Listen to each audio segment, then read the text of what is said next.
Hoje, para a gente começar a falar sobre família, eu fiquei pensando, orando, buscando a Deus a respeito desse tema, e muitas coisas vieram à minha mente para começar ou para falar sobre família, né? Assim, não falta tema, não falta assunto, não falta conteúdo, enfim, o que a gente mais tem é material para a gente falar sobre família. O que a gente mais tem é texto bíblico para falar sobre família. O que a gente mais tem aqui é condição, elementos, material, munição, enfim, para falarmos sobre esse tema tão precioso. Mas eu pensando, meditando essa semana, eu decidi ficar com a origem. Eu decidi ficar com o elementar, com o básico, com o início de tudo. Decidi ficar com a origem. Decidi ficar com o início, decidi ficar com a primeira noção na Bíblia e na história, por assim dizer, sobre o projeto de Deus chamado família. O que Deus tem para cada um de nós, o que Deus estabeleceu para a humanidade, o que Deus estabeleceu para o homem, para a mulher, ainda como pessoas, mas que pela vontade dele, pelo mandamento dele, se uniram ou se unem, formando um casal, e posteriormente, consequentemente, formando uma família. Quando para muitos, se não para a maioria, quando os filhos chegam, como que Deus idealizou esse projeto no seu início, porque quando a gente fala de família, é óbvio que a Bíblia traz uma origem, e muito mais do que uma origem, a Bíblia fala da perfeição de um projeto. A perfeição de um projeto que foi idealizado por Deus, pensado por Deus, estabelecido antes da fundação do mundo, melhor, idealizado antes da fundação do mundo, na eternidade, concretizado no tempo e no espaço. A família, esse projeto maravilhoso de Deus, que eu e você participamos, que eu e você temos uma.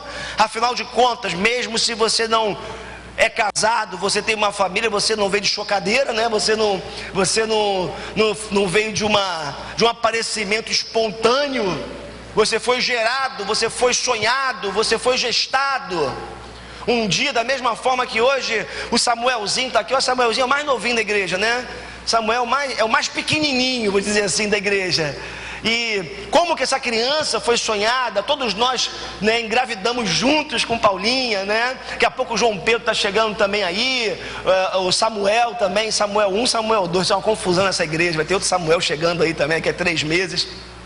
Então, todos nós nascemos de uma família, somos frutos de uma família, e quando a gente olha o relato bíblico no início, o que nós vemos é uma família idealizada por Deus, perfeita, onde inicialmente tudo foi planejado por Deus para se encaixar, para funcionar, para dar certo, para que, já adiantando um pouquinho aqui, para que houvesse plenitude na vida.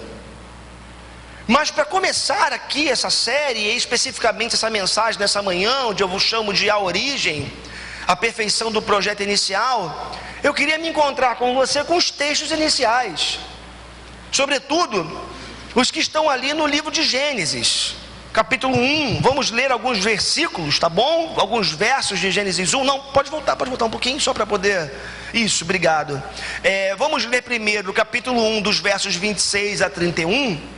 E depois nós vamos dar um salto e vamos para o capítulo 3, tá bom? 3, ali, do 1 ao 13, e depois do 16 ao 24, tá certo? Eu tenho na projeção, a Jéssica, eu acho que vai precisar me ajudar, deixa eu ver se vai, não vai, ela vai ter que precisar me ajudar ali. Opa! É o contrário aqui, ó. Eu vou aprender. Esse aqui é um programa novo que a gente está começando a usar aqui. Ok, tá? Então, nós temos na projeção, você pode ler, o que vai ser dito aqui tem como fundamento a palavra de Deus. Então hoje muita coisa se fala sobre família, Você vê fóruns, você vê programas de televisão, a defesa de modelos modernos, modelos mais contemporâneos de família. Mas se você quiser ter um bom parâmetro para aquilo que significa família, eu sugiro você a se encontrar com a Bíblia, a palavra de Deus, porque ela traz em si relatos que trazem a vontade de Deus para esse tema, ok? Então vamos ler os textos. Vamos ler aqui. Então disse Deus, então no capítulo 1 de Gênesis, primeiro livro da Bíblia, tá bom? Deus havia criado todas as coisas. No verso 26 ele vai agora criar a sua obra-prima, o homem. Então disse Deus: façamos o homem à nossa imagem, conforme a nossa semelhança. Deus está falando. Domine ele sobre os peixes do mar, sobre as aves do céu, sobre os animais grandes de toda a terra e sobre todos os pequenos animais que se movem rente ao chão. Criou Deus o homem à sua imagem, a imagem de Deus o criou, homem e mulher os criou. Deus os abençoou e lhes disse: sejam férteis, multipliquem-se, encham e subjuguem a terra, dominem sobre os peixes do mar, sobre as aves do céu e sobre todos os animais que se movem pela terra.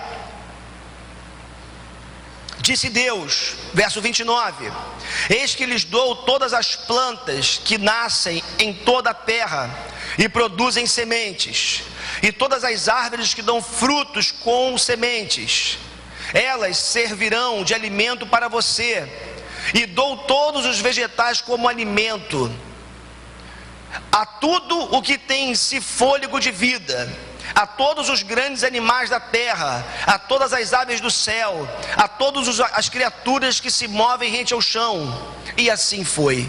E Deus viu tudo o que havia feito, e tudo havia ficado muito bom. Passaram-se a tarde e a manhã, e este foi o sexto dia. Vamos pular agora para o capítulo 3, versos 1 a 3, inicialmente. Ora, a serpente, apareceu um elemento novo na história. Ora, a serpente era o mais astuto de todos os animais selvagens que o Senhor Deus tinha feito. E ela perguntou à mulher: foi isso mesmo que Deus disse? Não comam de nenhum fruto das árvores do jardim?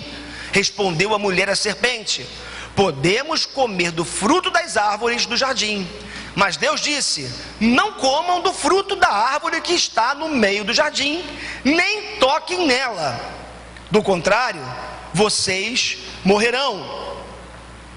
Disse a serpente à mulher: certamente não morrerão. Deus sabe que no dia em que dela comerem, seus olhos se abrirão, e vocês serão como Deus, conhecedores do bem e do mal. Quando a mulher viu que a árvore parecia agradável ao paladar, era atraente aos olhos e, além disso, desejável para dela se obter discernimento, tomou do seu fruto, comeu e deu a seu marido, que comeu também. Os olhos dos dois se abriram e perceberam que estavam nus. Então juntaram folhas de figueira para cobrir-se. Ouvindo o homem a sua mulher os passos do Senhor Deus que andava pelo jardim, andando, soprava a brisa do dia, esconderam-se da presença do Senhor Deus entre as árvores do jardim. Mas o Senhor Deus chamou o homem e perguntou: onde está você?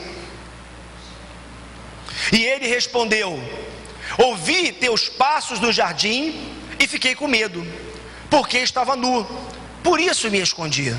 E Deus perguntou: quem lhe disse que você estava nu? Você comeu do fruto da árvore da qual lhe proibi comer? Disse o homem: foi a mulher que me deste por companheira, que me deu do fruto da árvore e eu comi. O Senhor Deus perguntou então à mulher: que foi que você fez? Respondeu a mulher: a serpente me enganou e eu comi. A mulher, ele declarou: multiplicarei grandemente o seu sofrimento na gravidez. Com o sofrimento você dará à luz filhos. Seu desejo será para o seu marido e ele a dominará. E ao homem declarou: visto que você deu ouvidos à sua mulher e comeu do fruto da árvore, da qual eu lhe ordenara que não comesse, maldita é a terra por sua causa. Com o sofrimento você se alimentará dela todos os dias da sua vida. Ela lhe dará espinhos e ervas daninhas, e você terá que se alimentar-se das plantas do campo. Com o suor do seu rosto você comerá o seu pão, até que volte à terra, visto que dela foi tirado. Porque você é pó, e ao pó voltará. Adão deu à sua mulher o nome de Eva, pois ela seria mãe de toda a humanidade. O Senhor Deus fez roupas de pele, e com elas vestiu Adão e sua mulher. Então disse o Senhor Deus: agora o homem se tornou como um de nós, conhecendo o bem e o mal. Não se deve, pois, permitir que ele também tome do fruto da árvore da vida e coma e viva para sempre. Por isso, o Senhor Deus o mandou embora do jardim do Éden, para cultivar o solo do qual fora tirado. Depois de expulsar o homem, colocou a leste no jardim do Éden querubins e uma espada flamejante, que se movia, guardando o caminho para a árvore da vida. Vamos parar por aqui, vamos orar. Agora pedindo a graça de Deus sobre cada um de nós. Ó Deus, é a tua palavra, Senhor. E embora o mundo, a sociedade contemporânea, isso não é de hoje, é bem verdade, venha tentando mudar o teu ideal, desconstruir, ressignificar aquilo que o Senhor estabeleceu com tanta perfeição. Hoje, Deus, nós queremos te dizer que nós preferimos, decidimos, optamos ficar com a tua palavra. A tua palavra é tudo para a nossa vida. A tua palavra é fonte de vida, de esperança, de alegria, de paz. A tua palavra nos consola. A tua palavra é trilho e trilha para o nosso caminhar. A tua palavra é absoluta, perfeita. A tua palavra é a única coisa que realmente pode alimentar a nossa alma, pode realmente trazer rumo para a nossa história. Deus, em nome de Jesus, nessa manhã, nós pedimos que a tua palavra, venha ao nosso encontro. Que o Senhor fale com a tua igreja, que o Senhor ministre vida na nossa vida. Deus, desde já eu oro por cada irmão, cada irmã, cada família aqui representada.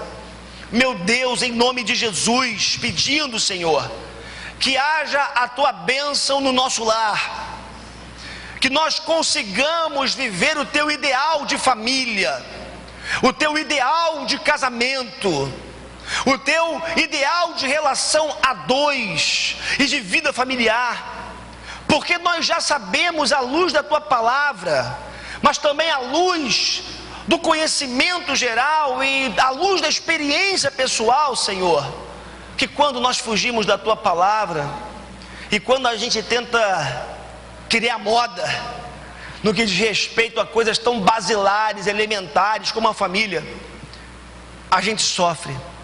Aqueles que estão ao nosso redor sofrem, a sociedade sofre, e o teu nome não tem como ser glorificado dessa forma, Senhor.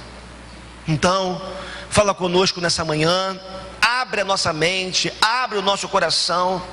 Eu repreendo agora em nome de Jesus toda dispersão, toda seta do inferno que tente roubar a mente e o coração dos meus irmãos nessa manhã, para que eles não ouçam, e em não ouvindo, não apreendam, e em não apreendendo, não introjetem e não vivam aquilo que a tua palavra manda que vivamos. Vem sobre a tua igreja, Senhor. Vem sobre o teu povo, Senhor. vem sobre os nossos lares. Em nome de Jesus oramos. Amém. Amém. Louvado seja o nome do Senhor, o nosso Deus. Meus amados irmãos, queridos do Senhor, o texto bíblico é claro quando fala da origem da vida, quando fala da origem da humanidade. Um dos textos mais belos para mim é justamente esse verso 26 do capítulo 1 de Gênesis, quando Deus diz, o Deus triuno, Pai, Filho e Espírito Santo, a primeira família, né? Se você quiser pensar numa família inicial, você não tem como pensar numa família dentro da humanidade. A primeira família está fora da humanidade, porque é a Trindade, Pai, Filho e Espírito Santo, vivendo, convivendo, se completando por toda a eternidade, sem sentir falta de coisa alguma, porque os três se completavam, se bastavam e se completam e se bastam até hoje, e será assim por toda a eternidade. Então, pensar em família, nós precisamos inicialmente lançar um olhar, ou tentar, se for possível, lançar um olhar para fora da existência, fora da humanidade, porque o conceito mais excelente de família nós encontramos na figura do próprio Deus, que é um Deus triuno, que é um Deus que subsiste na figura do Pai, do Filho e do Espírito Santo. Mas quando entramos na história, quando saímos dessa dimensão que está para além da humana, quando saímos dessa dimensão da existência, e quando a gente, dessa não existência, desse Deus que é atemporal, melhor dizendo, e quando a gente entra na história, quando a gente vem conceber, pensar na ideia da família, do projeto dentro da história, nós encontramos, como já lhes disse, parâmetros na própria palavra. E quando nós nos encontramos com o verso 26 do capítulo 1 de Gênesis, o texto fala assim: façamos o homem a nossa imagem, e uma imagem muito semelhante. Ou seja, Deus começa dizendo assim: se Ele é uma família, e nós estamos falando de família nessa manhã, começando o nosso mês da família, se Ele é uma família, e se o homem foi criado à nossa imagem e semelhança, não há como se conceber a ideia de imagem e semelhança do homem fora da família.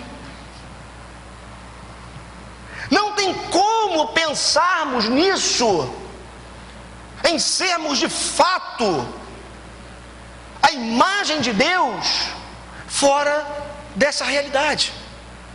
Mas na criação é interessante, porque Deus, Ele vai seguindo uma sequência, é interessante. Ele, como eu falei para vocês, Ele comunicou ao homem e mulher algumas características, aquilo que os teólogos chamam de atributos comunicáveis. Atributos comunicáveis são perfeições do ser de Deus, que Deus comunicou à sua criação. Existem os chamados atributos incomunicáveis, que pertencem somente ao ser de Deus: onipotência, onipresença de Deus, soberania. Esses atributos só pertencem a Deus. Ele não comunica às suas criaturas. Porém, alguns outros atributos são chamados de comunicáveis, porque Ele comunicou, Ele transmitiu, Ele manifestou esses atributos em nós. E aí, quando a gente pensa na ideia desses atributos de Deus, esses atributos, eles são importantes porque somente os seres humanos receberam. Pensem comigo, o homem foi criado no sexto dia, certo? Sexto dia. Até então Deus já havia criado muitas outras coisas. Deus criou os animais, primeiro criou os céus, né, a terra, fez separação, criou os animais, e veio criando até o sexto dia. Quando chega no capítulo 1 ainda, mas no sexto dia da criação, o que acontece é que Deus, Ele muda a forma de criar. Deus foi criando os animais conforme as suas espécies. É interessante, porque quando você olha para um gato, quem gosta de gato, ou para um cachorro, né? você percebe nitidamente, né, que realmente, né, existe uma, eu vou usar uma expressão bem pobre aqui, né, uma repetição, né, que tem muito a ver com a espécie do animal, tem muito a ver com a forma que Deus usou para criá-lo. Mas quando chega em Gênesis 1:26, o texto muda, a forma de Deus agir, de Deus criar muda, e Deus diz: façamos o homem à nossa imagem. Isso significa dizer que a imagem de Deus começa na pessoa que foi criada, e essa imagem se completa, se planifica, se é que eu posso dizer assim, quando entra na história daquele primeiro homem, digamos assim, uma segunda pessoa, que foi aquela que foi tirada da sua costela, que foi tirada dele. A Bíblia dá conta de informar que aquela mulher era idônea. Gosto quando o Cláudio Duarte, né, o povo aí é fã do Cláudio Duarte, né? Eu gosto, não sou, eu gosto um pouquinho, né, digamos assim. É interessante que ele falando sobre isso, ele fala que o homem olhou assim para a zebra, falou: pô, não rola, não dá. Olhava assim para a vaquinha, não rola, não dá, né? Ele vai brincando com isso, até que Deus dá, de fato, a sua varoa. É interessante porque aí o texto nos mostra que não havia idoneidade nos outros seres, correspondência nos outros seres. Não havia a possibilidade de plenitude ao se relacionar com outro ser. Por isso que Deus cria a mulher, para que, em criando a mulher, e agora 1 mais 1 se torna 1. Conta é essa, pastor? Que negócio é esse, né? 1 mais 1, 2, né? Não. Na concepção de Deus, na concepção do Éden, 1 mais 1 continuava sendo 1. E aí Deus forma o homem, a pessoa. Deus vê que o homem sozinho não era completo. Deus dá a ele uma companheira idônea. E esse termo aqui pode ser explorado, não será o caso hoje, mas de tantas maneiras. Mas por enquanto fique com a ideia de correspondência, a ideia de alguém que pudesse completá-lo naquilo que ele precisava. E depois disso, quando nós lemos o restante dos textos de Gênesis, capítulos, enfim, os iniciais aí, nós vemos que a família se torna algo central no projeto de Deus. Meu irmão e minha irmã, olha para mim aqui. Desde já eu queria que você entendesse uma coisa. A família, ela é central para aquilo que Deus pretende fazer na história, e que tem feito até aqui na história. É impressionante quando lemos o Antigo Testamento, principalmente, como que os grandes feitos de Deus aconteceram através de famílias. Deus chamava homens, mas Deus chamava homens dentro de uma família. E aí é interessante porque dentro desse projeto, dentro dessa imagem e semelhança, dentro dessa idealização de Deus inicial para aquilo que ele pretende, ele coloca no homem, dentro dessa complexidade, vou falar um pouco desse termo daqui a pouco, dessa biunidade. Interessante, parece paradoxal, né? Biunidade, mas é o que acontece. E Deus coloca a sua imago Dei, a sua imagem, dentro dessa relação homem e mulher. E essa imago Dei, né, já lemos aqui Gênesis 1, 26 e 27. Vamos ler porque não custa a gente ler de novo, a palavra é sempre tão maravilhosa. Então disse Deus: façamos o homem à nossa imagem, conforme a nossa semelhança. Domine ele sobre os peixes do mar, sobre as aves do céu, sobre os animais grandes que se movem de toda a terra, e sobre os pequenos animais que se movem rente ao chão. Criou Deus o homem, a sua imagem, a imagem de Deus o criou, homem e mulher os criou. Percebam desde já, vou falar daqui a pouco mais sobre isso, que a imagem de Deus não estava apenas sobre o homem. Embora ao longo da história acreditou-se nisso, muitos têm acreditado nisso, que a mulher não fora criada à imagem de Deus, que a mulher não fora criada à semelhança de Deus, somente os homens. E aí, isso tudo dando margem a uma sociedade machista como é a nossa. Mas à luz da Bíblia, a imagem e semelhança de Deus está no casal, homem e mulher. E Deus comunica essa imagem, Deus comunica essas perfeições, Deus comunicou algum desses atributos. Eu queria ver com vocês agora rapidamente alguns deles. Interessante porque são muitos atributos incomunicáveis e mesmo os comunicáveis, mas eu queria ficar apenas com alguns essa manhã por conta do nosso tempo. Primeiro, Deus dá ao homem o fôlego da vida. Interessante, né? Porque essa ideia de fazer do homem alma vivente, deu a ele a capacidade da autopercepção, de conseguir se ver como uma pessoa, conseguir se ver como um indivíduo. Não gosto muito dessa expressão, mas vamos lá. Se ver como uma pessoa, se ver como alguém único, se ver como alguém diferenciado. Nenhum animal havia adquirido e não adquiriu ao longo das eras a capacidade de se auto-perceber. Somente o ser humano se auto-percebe. Capacidade de se autoanalisar, de se conhecer, de fazer incursão, de olhar para dentro, de analisar a própria vida, analisar o seu próprio contexto. Então o homem recebeu o fôlego da vida, que deu a ele essa capacidade de se auto-perceber, consciência de si. O homem recebeu aquilo que nós chamamos de pessoalidade, se torna senhor sobre o meio em que ele vivia, sobre a criação inferior.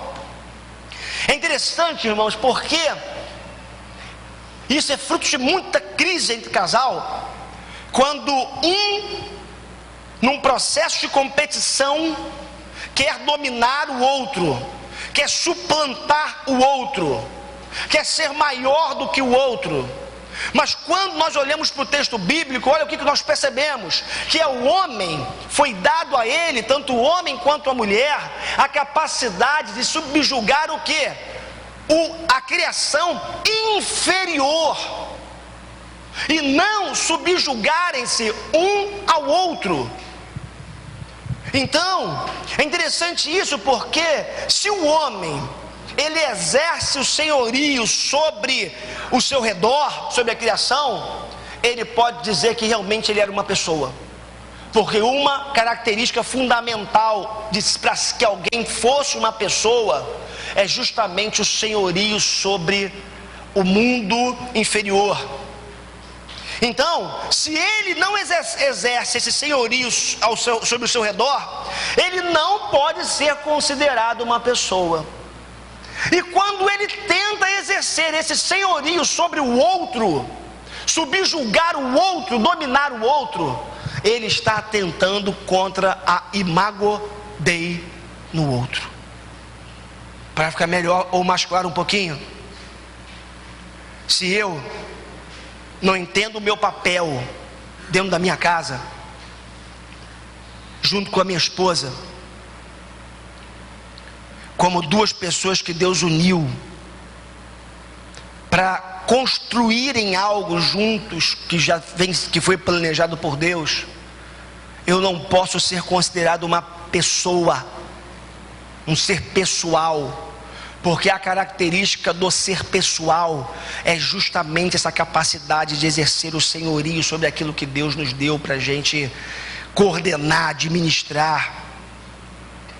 Mas, por outro lado, se eu exerço esse senhorio sobre o outro, no caso sobre a minha esposa, ou a minha esposa sobre mim, a esposa sobre o marido sobre a esposa, nós estamos declarando que esse outro não é uma pessoa da mesma forma, mas é um objeto. Porque a vontade de Deus desde o início não foi que nós exercêssemos o senhorio sobre o outro, mas sobre a criação inferior.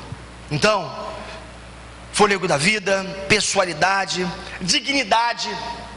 santidade de Deus que foi conferida ao homem, colocada no homem, para que ele se distinguisse de toda a criação. A criatividade, no chamado mandato cultural, quando Deus fala: cuide da terra, lavre a terra, cuide desse jardim que eu estou dando para você. O que acontece é que ali Deus estava dando ao homem a capacidade de criar, porque toda vez que Adão dava nome a um animal, ele estava se tornando uma espécie de co-criador com Deus, porque quando você dá nome a alguma coisa, você chama a existência. Então Deus criou os animais, mas chama Adão e Eva para essa parceria, para que eles se tornassem co-criador com ele, criativos, capacidade de criar, de dar nome, sensibilidade, eternidade. Gosto muito do texto que diz, texto bíblico que diz que Deus colocou a eternidade no coração do homem. Animal algum tem anseio pela eternidade. Desculpa, Valéria, você ama seu cachorro, né? Arrumei uma briga com a Valéria hoje. Mas só o ser humano anseia ser eterno. Só o ser humano busca isso, deseja, precisa, porque o próprio Deus comunicou essa eternidade ao homem. Mas tem mais uma característica que é fundamental, fantástica, presente na Trindade, no ser de Deus, que Deus comunica às suas criaturas, que é a pluralidade.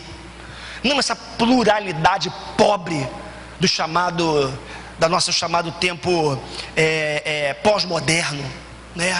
Não essa pluralidade aí de opções que tentam nos convencer que a gente pode ter tudo, inclusive muitas mulheres, muitos homens e por aí afora. Ou aquela agonia que a gente vive de estar no shopping comprando, e esse negócio não tem limite. Deus colocou no homem essa pluralidade, colocou a própria comunidade, porque a própria comunidade divina, Deus projetou a sua própria comunidade divina, a sua família no homem. E aí que entra o conceito de biunidade entre homem e mulher. Eram pessoas, mas não eram pessoas completas, porque precisavam do outro. Eram dois, mas ao mesmo tempo foram dois criados para serem um. Daí essa concepção, essa ideia de biunidade, homem e mulher. E é daí nós afirmarmos nessa manhã, ou eu afirmar nessa manhã, que essa imago Dei, ela só pode ser plena, ela só pode ser completa quando nós estamos vivendo a relação homem e mulher, assim como a palavra de Deus nos chama para viver. Eu sei, e falamos isso na oficina da palavra hoje, há pessoas que recebem um chamado específico de Deus para viverem sós no sentido de não terem um companheiro. Tem gente que recebeu isso, que vive bem assim. Então você não precisa sair daqui nessa manhã em conflito, se você vive essa realidade, se você vive esse projeto, que eu acredito com toda sinceridade possa ser um projeto para a sua vida. E se você não tem um companheiro, uma companheira, você tem a comunidade. Se você não tem a família constituída, como eu tenho a minha, como muitos de nós temos, e se Deus chamou você, te deu esse dom, essa capacidade, Deus chamou você especificamente para ter a comunidade como uma família, e ter a sua família também, de onde você veio, como sendo a sua base. Não tem nenhum problema com isso. Mas essa pluralidade do Éden, essa pluralidade em Gênesis, faz com que a própria comunidade divina se projete nessa associação humana chamada casal. Homem e mulher iguais, mas ao mesmo tempo diferentes. Homem e mulher, pessoas distintas, mas ao mesmo tempo um. Acho que é por isso que quando Paulo fala aos Efésios capítulo 5, o tema da semana que vem, ele chama desse negócio de mistério. Oh, que mistério! Porque o casamento é um grande mistério.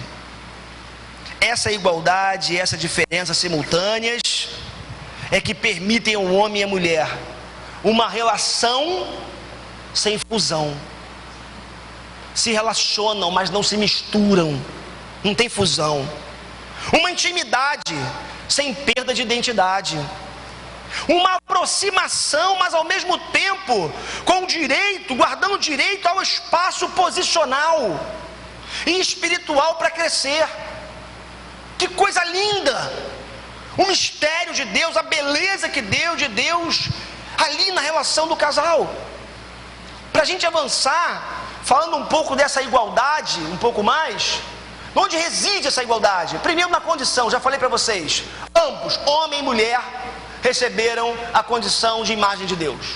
Não existe essa possibilidade de sustentarmos que a imagem de Deus reside apenas no homem, homem e mulher.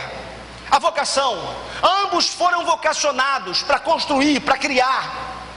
Ambos foram vocacionados para exercerem esse papel de co-criadores, administradores e mais, dependendo um do outro. Por quê? Por causa da diferença que há entre homem e mulher. Essas diferenças até aqui, antes de algo que vai acontecer como nós já lemos, essas diferenças foram fundamentais para que houvesse essa complementaridade. Era a diversidade, ou foi a diversidade, que produziu essa, por assim dizer, essa capacidade deles se completarem para fazerem melhor. Isso é bonito, sabe por quê? Algumas pessoas pensam que se bastam, né? Tem gente que é muito inteligente. Eu conheço gente muito inteligente, né? Muito inteligente mesmo. E é muito bom você ouvir um cara muito inteligente, né? Uma pessoa falando com muita inteligência, enfim, muito legal e tudo. Mas tem gente que se acha tão inteligente, ou é tão inteligente, mas essa pessoa acaba se achando que ela se... pensando que ela se basta em si mesma, de tão inteligente que ela é. O que ela não percebeu é que a inteligência dela, associada a um outro, talvez nem tão inteligente assim, mas quem sabe com mais sensibilidade, quem sabe com mais discernimento, quem sabe com um pouco mais de percepção, né? Como que essa fusão, essa união poderia produzir algo muito maior. Então, em sua condição, essa igualdade reside também na vocação, mas também em sua satisfação, porque ambos foram feitos de maneira que possibilitava a mútua aceitação e recebimento um do outro com gozo e alegria. Quando o homem recebe a mulher e a mulher se vê recebida pelo homem, ao mesmo tempo o recebe, houve ali um gozo, e aqui não no sentido somente sexual da palavra, mas uma alegria, porque ali eles perceberam essa capacidade de mútua aceitação. Você é aquele que Deus enviou para mim. Você é aquela que Deus me deu. Que coisa maravilhosa. Então essas diferenças, ou melhor, essa igualdade residia na condição, vocação e nessa satisfação do casal. Mas onde residia no caso, diferença, a desigualdade, se é que eu posso dizer assim? Prefiro ficar com a palavra diferença nessa manhã. Primeiro, ambos foram criados seres sexuais. A Bíblia é clara ao dizer que Deus criou dois sexos. Ele criou o homem e criou a mulher, macho e fêmea em algumas versões. Homem e mulher os criou. Não existe na Bíblia uma terceira possibilidade. Não existe na Bíblia a possibilidade de algo no meio entrando. Não existe. O que existe é Deus cria macho e fêmea. E essa distinção, irmãos, não foi apenas física, não foi uma distinção apenas de gênero no sentido do sexo, mas também tem a ver com a forma de ser, com a forma de existir na sociedade, a forma de ver o mundo, porque nós sabemos que um homem vê o mundo de uma forma diferente da mulher. os olhares são diferentes, a concepção, a cosmovisão é diferente, a forma como nós enxergamos as coisas. Então, tinha a ver com essa diferença física, mas também forma de ser, de perceber e de se posicionar no mundo. Cada um, homem e mulher, se vê, se percebe e se posiciona de forma distinta, diferente no mundo e na sociedade. Então, a diferença era sexual, foram criados seres sexuais, macho e fêmea, mas uma segunda diferença está ali também, foram criados funcionalmente distintos. E aqui, a diferença sexual ajuda. A diferença, o homem, com a força física, se bem que tem mulher forte pra caramba, né? Outro dia eu vi um vídeo do cara que apanhava tanto de uma mulher, tanto, né? Que o cara fez uma gracinha com ela na rua, a mulher partiu pra cima dele. Que ali é forte, tem mulher forte fisicamente. Mas a regra qual é? O homem é forte na força física, a mulher é sensível, a mulher é perceptiva, intuitiva, a mulher é sábia. Irmãos, Cristiane não está aqui não ouvindo isso não, Cristiane, né? Tá não? Posso falar então baixinho? Quantas vezes a minha mulher me livrou de entrar em furada? Eu tinha tudo na mão. Ela tá aí não, né? Eu tinha todas as convicções. Eu estava certo de que era aquilo que ia dar certo. Era lógico para mim. Era lógico. E aí ela veio, e entra às vezes me matando de raiva, né? Porque é assim, né? Quando você, não é Cris chegando aí não, né? Se fosse a Cris chegando ali. Quando, vou dar munição, vou dar nada, né? Então assim, a gente, queridos, muitas vezes, a gente está ali achando que a gente está caminhando por uma direção, que está tudo muito claro, muito certo. Mas falta-nos essa sensibilidade, essa capacidade que as mulheres têm de... É quase que mais um sentido, né? Quase que um sexto sentido feminino. Não sei porque eu estou vendo as mulheres rindo aqui nessa manhã. A mulherada está rindo. Os homens sérios, as mulheres rindo. Será por que isso, né? Será por quê? Mas é fato, irmãos. Lucas, você não é casado ainda, né? Daqui a pouco vai vir a varoa do Senhor, né? Vai vir a escolhida. Cara, não tem jeito. Não tem jeito. E é bênção de Deus você ter alguém do seu lado que te segura, te bota pro chão, sensível, que percebe, que olha na frente. É bom demais. Às vezes dá raiva, mas é bom demais. Então, essa diferença reside nessa diferença funcional. E essa diferença funcional, olhem para mim aqui, eu pedi para que as crianças viessem, daqui a pouco fossem vindo, a gente vai orar juntos aqui com a família. Então vai ter movimento, não tem problema, tá? Só fiquem comigo aqui. Essa diferença funcional, ela facilita aquilo que nós chamamos de complementaridade. Nós só somos completos nesse sentido do casal realmente quando essas diferenças trabalham em prol dessa biunidade, dessa capacidade da gente construir coisas juntos. Perceba uma coisa nessa manhã: não falei de competência, falei de complementaridade. Por quê? Porque é muito comum que as diferenças, como eu já disse para vocês anteriormente, produzam o quê? Disputa. Produzam o quê? A partir da competência de um ou do outro, um sobressai mais, o outro sobressai menos, um aparece mais, o outro aparece menos. E queridos, nós que somos pastores aqui, eu, Alexandre, nós que lidamos com gente, psicólogo que está aqui, sabe que como essa disputa, essa busca por ser mais competente para suplantar o outro, como que isso tem acabado com muitos casamentos, com muitas famílias. Essa funcionalidade distinta existia inicialmente para que houvesse essa complementaridade. É essa diferença que possibilita enriquecimento mútuo, a eficiência e o desenvolvimento dessa relação funcional. porque tem que funcionar.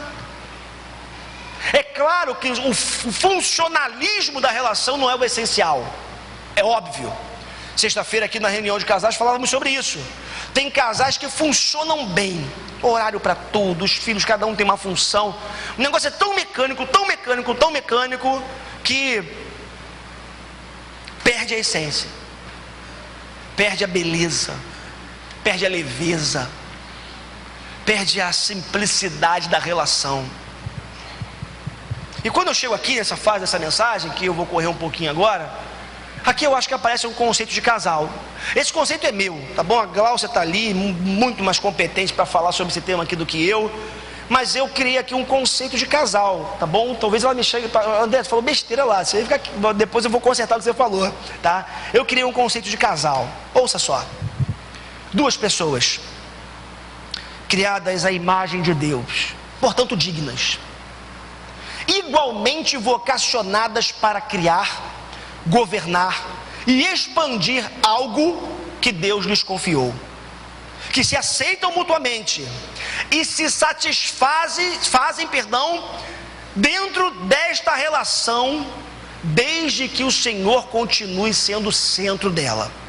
Este casal, formado por um homem e uma mulher, vou repetir, tá bom? Formado por um homem e uma mulher, distintos sexual e existencialmente, aproveitam-se dessa pluralidade distinta para se complementarem e assim cumprirem o propósito de Deus na administração do jardim. Para mim, casal é isso aqui. O conceito, ou um dos conceitos, tem muitos conceitos de casal. É isso aqui. Agora tem um problema. Sabe qual é o problema? Opa, fiz besteira aqui. Sabe qual é o problema? Aqui, ó. A família tem mudado ao longo do tempo. Do Éden até 2015, muita coisa aconteceu. Muita coisa entrou na história. E aí, queridos, o que tem acontecido é a ruptura e a imposição de um modelo única e exclusivamente humano, que agride, afronta e tenta destruir o modelo excelente e ideal de Deus, aquele que foi concebido por Deus antes da fundação do mundo. A dureza do coração humano, o desejo de ser igual a Deus, causou uma ruptura na pessoa, nessa biunidade, e consequentemente na criação como um todo. De besteira aqui, deixa eu voltar para cá.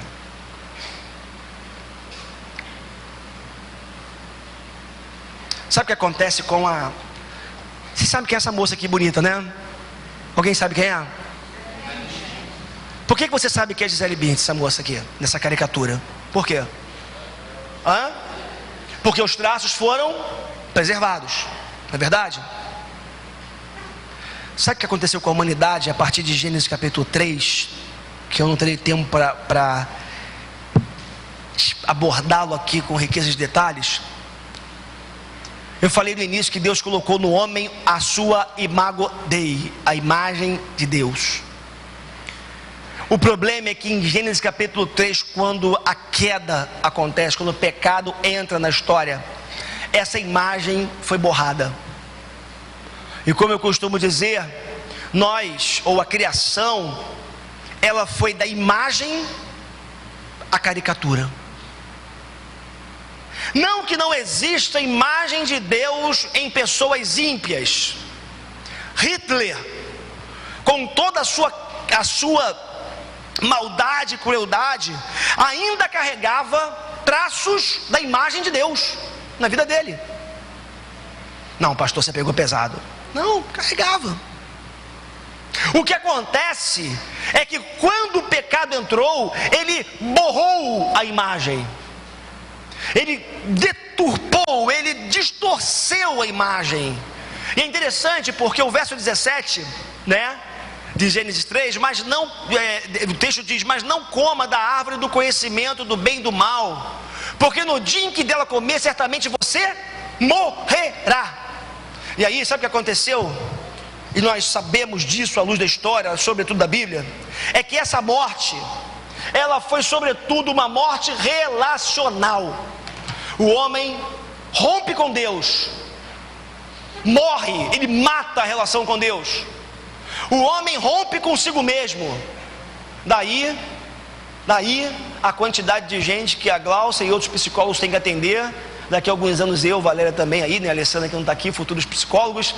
Eu já como pastor, Alexandre, a gente tem que atender as pessoas que se desconectaram consigo mesmas, quebraram por dentro, romperam consigo mesmas. É morte relacional, relação consigo mesmo. Então o homem morre na relação com Deus, morre na relação consigo mesmo e morre na relação com o outro. Irmãos, a nossa sociedade é uma sociedade morta relacionalmente falando. É uma sociedade da não aceitação. É a sociedade onde o outro é sempre visto como aquele que pode tomar o meu lugar, e por conta disso eu preciso me defender. Então muitas vezes nós falamos, não estou atacando, estou me defendendo. Eu preciso garantir o meu espaço, eu preciso me garantir na sociedade. Então essa ruptura relacional, ela foi muito forte, afetou a relação com o Criador, consigo mesmo e do mundo como um todo. É interessante porque nessa quebra a essência foi afetada, a imagem borrada, transformada numa caricatura. A humanidade pretendeu deixar a imagem, para se tornar o próprio Deus. Esse é o grande problema da humanidade. A imagem não é suficiente. Não, eu quero ser o próprio Deus.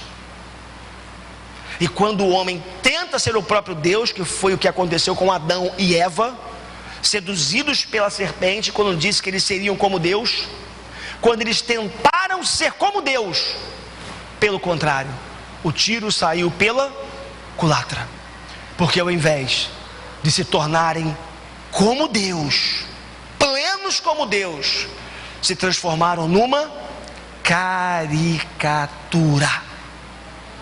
perdendo a essência, perdendo a imagem. Eu vou correr nas consequências.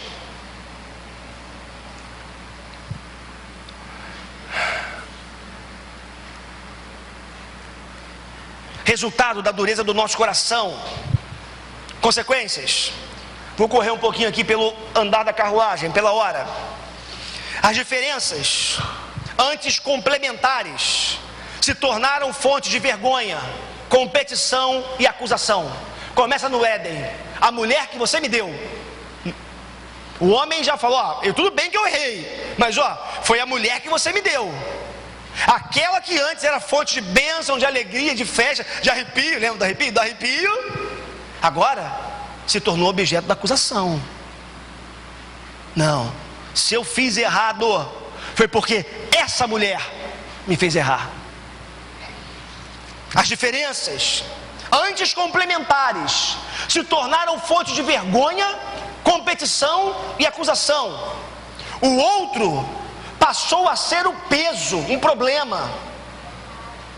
Como eu disse, a mulher que você me deu, até então era bênção. Já viu como é que é no casamento, muitas vezes? A gente falava de manhã isso aqui mais cedo, né, na oficina. Casou, né, recém-casado, só tem lua de mel, né? É tudo bonito, daqui a pouco, né? Citando o Cláudio Duarte mais uma vez, ele que diz, né? No início meu pombinho, né? Meu gatinho, daqui a pouco eu sou a vaca, seu cavalo, e aí vai, né? Ele diz, ele brinca que o animal aumenta de tamanho, né? Os animais vão aumentando de tamanho. É mais ou menos por aí. Porque o outro passou a se tornou um estorvo no casamento. O homem e a mulher se distanciam, se envergonham e se acusam. Já não se veem como iguais. Perdem a inocência. Queridos, perdem a inocência. A gente acha que perder a inocência à luz desse texto é olhar para o outro e ver lá posso que as crianças estão ali, né? Ver lá o corpo lá do outro, da outra, né? E ficar com a vergonha. Não. Sabe o que significa perder ver o outro nu, né? Porque o ponto aqui é a nudez. O ponto da nudez é a seguinte: a nudez sugere vulnerabilidade. A nudez sugere que o outro se tornou alguém vulnerável, e uma vez vulnerável, eu posso explorá-lo, explorá-la. Mas tem um detalhe: se ela está nua, eu estou nu. E se eu estou nu assim como ela, se ela está vulnerável, eu me tornei vulnerável da mesma forma. Sabe o que acontece a partir daí? A gente precisa se cobrir. E se cobrir também é muito sugestivo na Bíblia, porque é mais do que a vergonha ali do negocinho do nananana. Você já entendeu? As crianças estão ali que eu não posso falar. Se cobrir é se defender. Se cobrir é se preservar. E nós perdemos a capacidade de sermos transparentes, inteiros, honestos, mesmo dentro de casa. Já percebeu? Como é que a gente muitas vezes, mesmo dentro de casa, não consegue se desarmar? Já percebeu como muitas vezes, mesmo dentro de casa, que deveria ser o lugar da segurança, da transparência, o lugar da entrega, a gente vive armado. O outro mal falou algo, a gente já está rebatendo. O outro mal começou um argumento, começou a conversar com você. DR, vamos conversar. DR, vamos discutir a relação. Aí você vai, tudo bem, você vai falar. Sabe qual é o problema? Um deles, enquanto o outro está falando, você não está ouvindo o que ele está falando. Você está pensando nos argumentos que você vai usar para combater o que o outro está falando. Sabe o que é isso? É cobrir nudez. É defender-se. Eles perdem o caráter de idoneidade, de complementaridade, e transformam-se em motivo de conflito. A mulher, antes vista como companheira, agora é problema. Essa mulher aí, né? Cadeira não. O homem deixa de ser o companheiro que a recebeu conforme o projeto de Deus e transforma-se no acusador.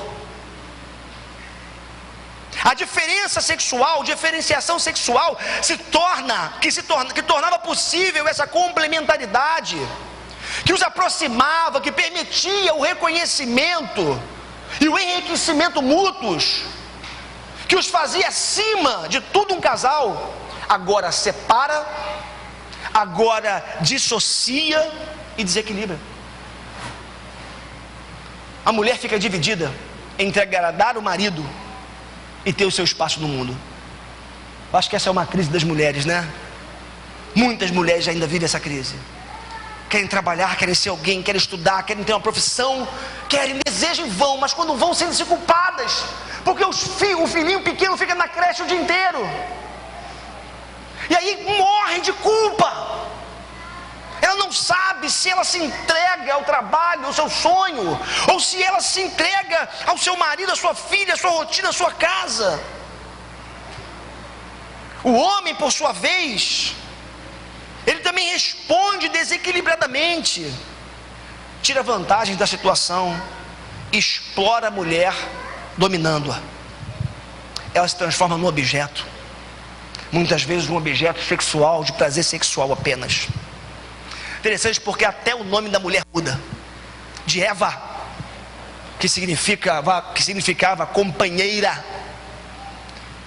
melhor dizendo, né? De Eva, é verdade, de Isha, confundi aqui, que significava companheira ou varoa. O nome dela é mudado pelo próprio Adão, que significa mãe de todos os viventes, ou seja, ela tem a sua essência roubada e passa a ser valorizada pela sua funcionalidade apenas, pela sua função. Ou seja, antes ela era companheira, ela era definida por isso, ela era isso, ela era a idônea. Agora não mais. Agora ela vale por aquilo que ela pode fazer, e ela se torna mãe de toda a humanidade. A sua utilidade suplanta a sua idoneidade. A mulher passa a ser um meio para se atingir um fim.